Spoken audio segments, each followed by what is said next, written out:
श्री शिवाय नमस्तुभ्यम। हर हर महादेव। नमस्कार दोस्तों, आज के इस वीडियो में हम सुनेंगे रवि प्रदोष व्रत की कथा।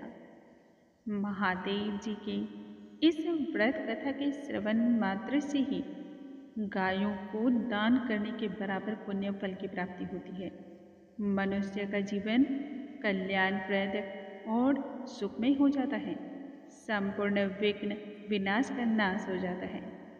रविवार पर पड़ने वाली प्रदोष व्रत कथा के श्रवण से मनुष्य की कीर्ति चारों दिशाओं में फैलती है।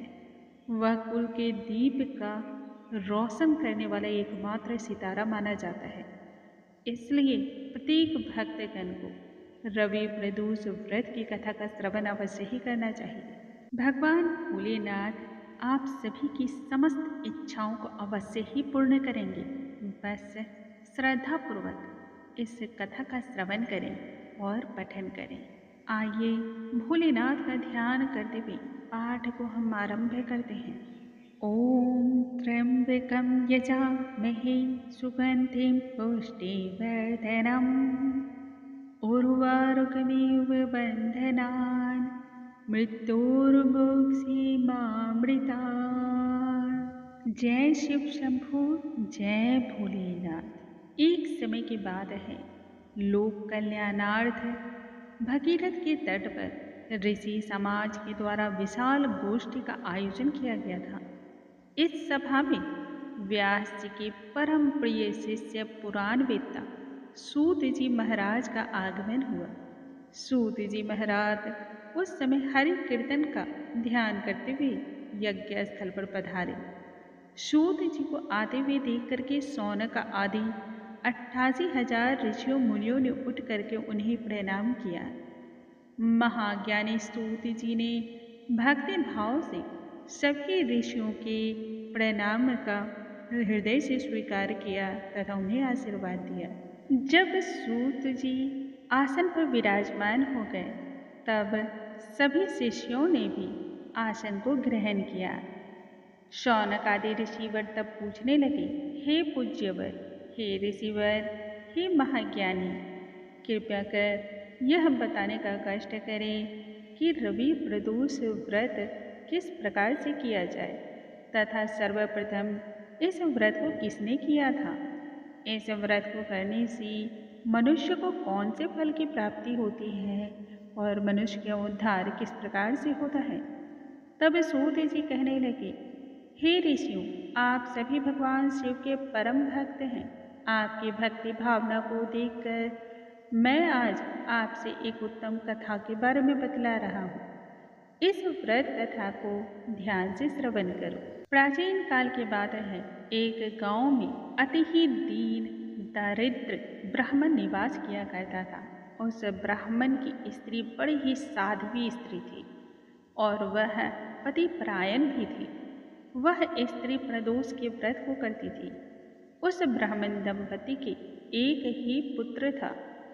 एक समय की बात है, वह पुत्र गंगा स्नान करने हेतु आज्ञा लेने को आया।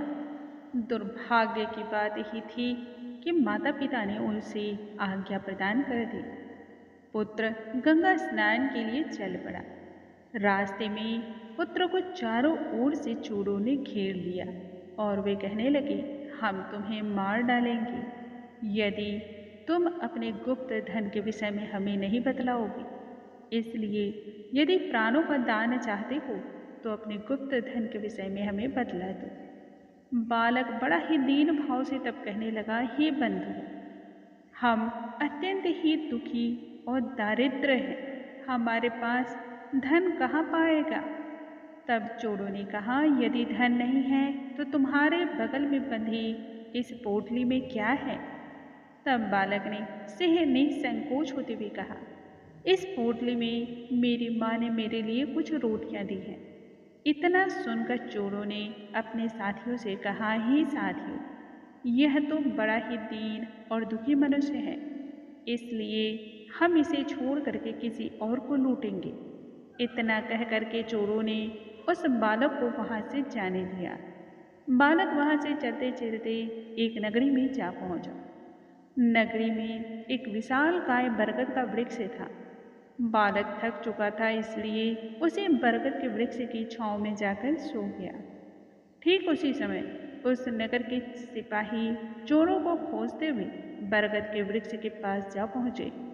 विशालकाय वृक्ष के नीचे बालक को सोते हुए देखकर उसे ही चोर समझ लिया और बंदी बनाकर राजा के पास ले गए। राजा ने तत्काल ही उस बालक को कारावास में बंद करने का आदेश दे दिया। उधर जब ब्राह्मणी का लड़का घर नहीं लौटा, तब ब्राह्मणी को अपने पुत्र की बड़ी ही चिंता सताने लगी। अगले दिन प्रदोष का व्रत था। ब्राह्मणी ने पूर्ण श्रद्धा भक्ति भाव से भगवान भोलेनाथ का प्रदोष के व्रत को संपन्न किया। मन ही मन भगवान शिव से अपने पुत्र की कुशलता की तब कामना भी करने लगी। ब्राह्मणी कहने लगी, हे प्रभु, यदि मैंने आपकी भक्ति सच्चे मन से की हो तो मेरा पुत्र सकुशल होकर मेरे पास लौट आए। भगवान शंकर ने ब्राह्मणी की प्रार्थना को स्वीकार कर ली। उसी रात्रि भगवान शंकर ने राजा को स्वप्न में आकर आदेश दिया कि वह बालक चोर नहीं है, उसे प्रातःकाल होते ही छोड़ दे, अन्यथा राजा का सारा राज्य, पाट, धन, वैभव सभी मिट्टी में मिल जाएगा।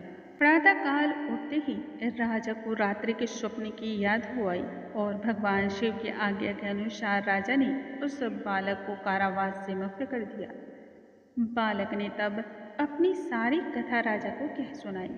सारा वृत्तांत सुनने के बाद राजा ने अपने सिपाहियों को उस बालक के घर भेजा और उसके माता पिता को राज दरबार में बुलाया।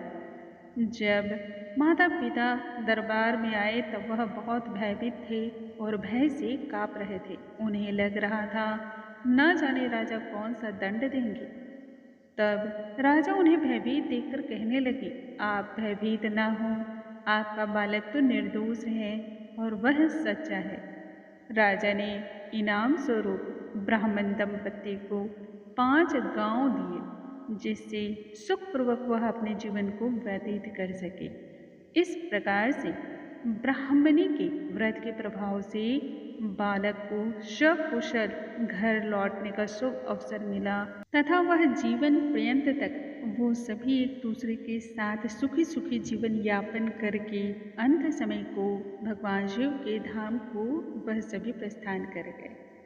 दोस्तों, जो भी इन कथाओं का श्रवण करता है अथवा पठन करता है या फिर भगवान शिव के नाम का हुंकारा भरता है, निश्चय ही उसकी सभी पीड़ाएं दूर होती हैं। आइए मिलकर भगवान भोलेनाथ का जयकारा लगाएं। जय शिव शंभू, जय भोलेनाथ, हर हर महादेव। दोस्तों, यदि वीडियो पसंद आया हो तो इसे लाइक ज़रूर करें, फैमिली और फ्रेंड्स में शेयर करें। अगली वीडियो में मिलेंगे, तब तक के लिए नमस्कार।